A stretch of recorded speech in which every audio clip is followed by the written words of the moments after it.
வணக்கம், எல்லாருக்கும் வணக்கம். எல்லாம் எப்படி இருக்கீங்க? நல்லா இருக்கீங்களா? இன்றைக்கி வீடியோவில் நம்ம என்ன பார்க்க போகிறோன்னா, நம்ம வீட்டில் தென்னை மரம் கன்று வைக்கலான்னு பார்க்குறோம். ஒரு மரம் வைக்கலாமே அப்படின்ட்டு. அதுக்கு நர்சரி போய் பார்த்தோம். நிறைய தென்னை கன்று வச்சுருந்தாங்க. எனக்கு உயரம் கம்மியாக ஒரு மாடியிலேருந்து நம்ம காய இருக்கிற மாதிரி தேவைப்பட்டுச்சு. அவங்களும் அது இருக்குன்னாங்க. 350ன்னு சொன்னாங்க. அப்புறம் யோசித்தேன், நம்ம இங்கே ஒன்று வாங்குவோம், அதை போய் வைப்போம்.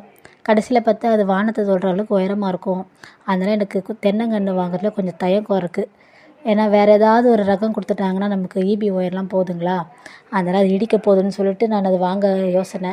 அதனால் நம்ம நண்பர் தோட்டத்துக்கு வந்து நல்ல உயரம் கம்மியாக நான் சொன்ன மாதிரி இந்த ஒரு மாடிலேருந்து எடுக்கிற மாதிரி ஒரு மரமாக பார்த்து அதில் இருக்கிற நல்ல 2 காயை எடுத்துகிட்டு நான் வீட்டுக்கு வந்துட்டேன். வெயிலில் நல்லா அதை 10 நாளைக்கிட்ட அதை காய வச்சேன். நல்லா காஞ்சதுக்கப்புறம் தண்ணியிலையும் ஒரு 10 நாள் அதை ஊற வச்சுருக்கேன்.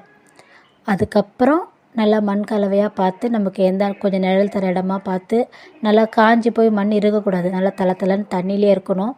அதனால் அப்பப்போ தண்ணி விடணும். அதுக்கு விட்டோம்னா அது நல்லா முளைப்பு திறன் வந்துடும். இந்த மண் கலவையில் நான் தொழு உரமும் எல்லாமே முக்கியம்.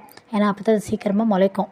இந்த வீடியோவில் காட்டின மாதிரி நல்லா நேராக நிற்க வச்சு அதை படுக்க போட்டு ஏனோ தரன்னு பண்ணக்கூடாது. பாதி தேங்காய் மூழ்கி இருக்கணும், பாதி தேங்காய் வெளியில் தெரியணும்.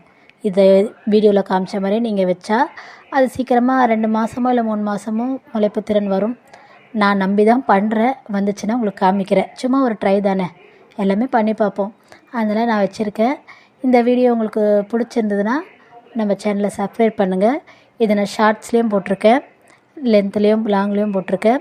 நீங்கள் ஷார்ட்ஸ் பார்க்குறவங்களா இருந்தால் அதை பாருங்கள்.